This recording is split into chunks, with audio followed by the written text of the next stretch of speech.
We have some breaking news for you at this point of time. There's been massive protest outside the Indian mission there in Bangladesh. Rajshahi, Bangladesh, Allahu Akbar chants are being heard there. There's also been a stir outside the Assistant Indian High Commission. There's been heavy security outside the Indian mission there, but demonstrations there as India shuts down 2 visa centers in Bangladesh. The visa centers in Bangladesh's Rajshahi, Khulna shut down. 2 visa centers there in Bangladesh have been shut down, and there are demonstrations which are taking place now. Fresh demonstrations, of course, after India summoned Bangladesh envoy.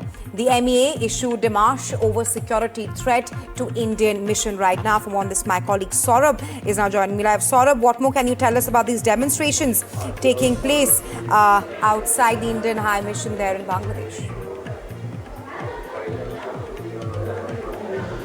Well, yesterday there was a protest in Dhaka, and today, of course, Rajshahi is one of the places where these protests have been taking place. The Indian High Commission, and of course, has, been very, very alert about this. But also what we know is that, the entire protest that has been going on in Bangladesh has seen some very offensive, some very provocative statements from these protesters, many of whom belong to this group called the NCP, which is an offshoot of the protests that took place in 2024.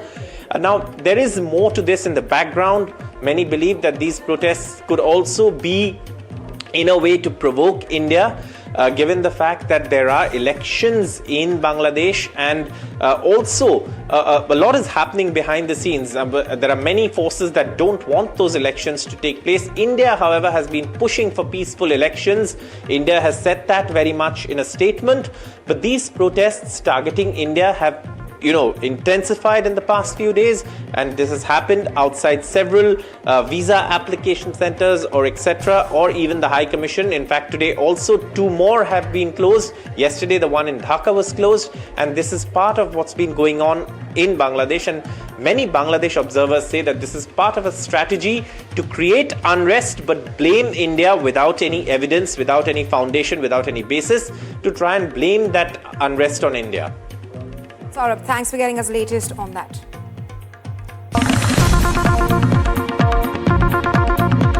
Report on the India-Bangladesh ties in Parliament.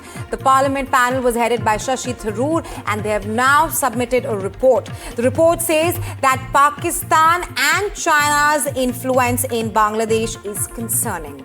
The report further laments return of Islamist forces is perhaps concerning in Bangladesh at this point of time. This was, of course, a report which was on India-Bangladesh ties, which highlighted that China's influence in Bangladesh is concerning. My colleague Himanshu is now joining me live. Himanshu, what more can you tell us about this report, which clearly highlights that Pakistan and China's influence in Bangladesh is concerning? That's right. Committee has expressed serious concern over the political developments, especially after August 2024. And I quote from the report, it says that there is uncertainty regarding the future of democratically held elections in Bangladesh. The incidents of political violence and rise of extremism is a cause of concern. And in the wake of all these facts, some of which important fact that you also mentioned, the committee has made 2 very important recommendations. One, it has called upon the government to continue advocating for a democratic, stable and inclusive Bangladesh. And the committee has also recommended that there should be a sustained diplomatic engagement, and I quote, with all stakeholders, including political, social and civil society groups, alongside efforts to enhance people-to-people connections and counter anti-India narratives. So all these influence of China, Pakistan in the domestic politics of Bangladesh, of course, is a cause of concern. And in the wake of this, committee has called upon the government to enhance and scale up its diplomatic efforts to engage Bangladesh at all levels, at the government-to-government level, people-to-people level, so that the anti-India narrative that is now emerging from Bangladesh can be strongly countered. Himanshu, thanks for getting us the latest on this.